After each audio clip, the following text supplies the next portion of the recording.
Olá, bom dia, alunos do terceiro ano A e terceiro ano B da turma de ciência da professora Janete e da professora Sônia. Sejam todos bem-vindos a mais uma aula de ciência, lá no capítulo 6, aula de número 6. Vamos falar sobre o quê? Vamos falar sobre as plantas, né? Os vegetais, vamos falar sobre as plantas. Que as plantas estão em vários ambientes, tanto terrestres quanto aquáticos. Todas elas, grandes ou pequenas, dependem de componentes do ambiente para viver. Observe a imagem a seguir, que mostra plantas que parecem brilhar como estrelas. Ela é do fotógrafo Márcio Cabral, que com essa foto foi vencedor de importantes concursos de fotografia. É só para você observar a variedade das espécies. Olha só para essas plantas, como elas brilham.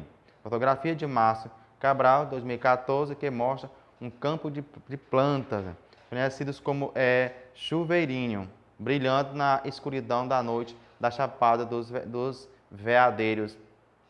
Olha só, gente, como olha só o tipo de plantas que a gente tem, né? É muito interessante, né?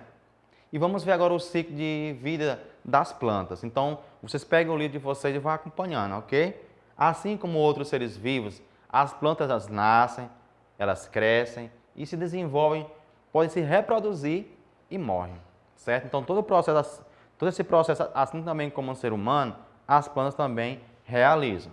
A maioria das plantas nascem de uma semente, como as laranjeiras. Quando a semente cai no solo e encontra boas condições, ela se desenvolve em uma planta.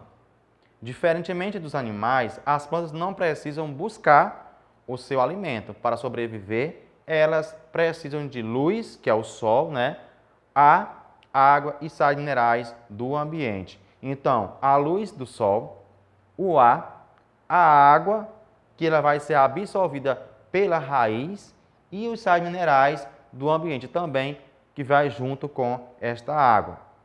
Isso vai gerar o quê? Vai gerar o alimento da planta, através de um processo chamado de fotossíntese, porque tem a presença da luz. Ao atingir a fase adulta, a maioria das plantas podem produzir flores, as flores podem dar origem a frutos com sementes, e as sementes podem originar novas plantas. As plantas morrem depois de um tempo, completando o seu ciclo de vida. Então, é assim. E essas plantas que vão morrendo, pessoal, elas vão servindo de adubo para as outras, de alimento para as outras plantas que estão chegando, certo? Então, esse é um ciclo interessante, né? Essa diversificação. Então, tá aqui, olha só, tá aqui esse ciclo aqui, ó, como vocês podem ver, né? Então, tá aqui essa imagem, vocês podem ver aqui o terreno e aqui está uma semente, né? Uma semente coberta com areia e os demais componentes.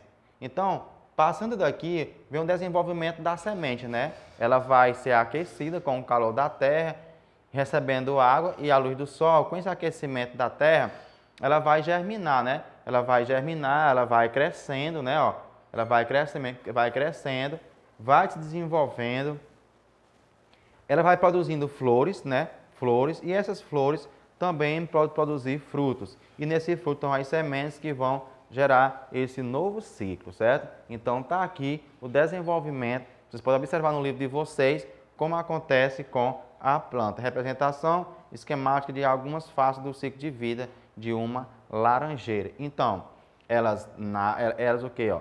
Se desenvolvem, elas nascem, crescem, reproduzem-se, né? Reproduzem-se novamente. Então, e bem aqui ela tem o quê? O ciclo de vida que elas morrem com o passar do tempo, certo?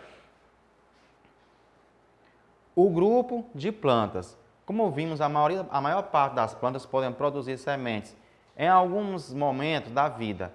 Alguns exemplos são a laranjeira, a paineira, a araucária e o coqueiro. Alguns, porém, não produzem sementes, é o caso das samambaias. Segundo esse critério, as plantas se dividem em dois grupos, descritos a seguir: plantas sem sementes, né? E as com sementes. Plantas sem sementes.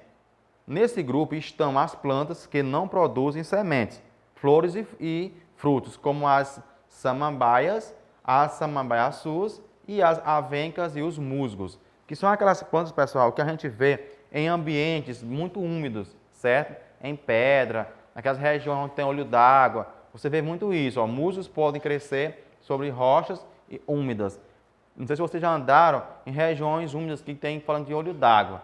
Tem muito isso. Nas regiões de São Paulo e Minas Gerais, você pode ver muito esse tipo de planta aqui, porque ele é bastante úmido. Então, essas plantas são de regiões bastante úmidas. Não é o caso da região Nordeste, ela só se desenvolve onde tem bastante água, em olho d'água. Os musgos são plantas muito pequenas, encontradas em locais úmidos. Eles podem crescer sob o solo, as rochas ou tronco de árvores. As samambaias e as avencas vivem geralmente em locais frescos e sombreados. Muitas samambaias têm folhas grandes e delicadas e caule rasteiro, ou seja, que crescem próximo ao solo. Então, pessoal, essas plantas que elas se desenvolvem aqui, geralmente elas são cultivadas para ornamentar, né? Muitas pessoas em casa têm elas em vaso, né? Porque elas são muito bonitas e são usadas para ficar o lugar ficar bacana, interessante, porque elas são muito bonitas, ok? E tem as plantas com sementes. Nesse grupo estão as plantas que podem produzir sementes. Alguns produzem também flores e frutos. Existe uma variedade imensa de plantas que podem produzir sementes. Os coqueiros, a grama, o feijoeiro, os pinheiros e as goiabeiras, por exemplo, estão nesse grupo, ainda que sejam muito diferentes entre si. Você pode ver aqui, né, ó, o fruto, o abacate, e daqui dentro está a semente, certo? Então, tá aí algumas plantas, pessoal, que possuem, né, umas com e a outras sem frutos.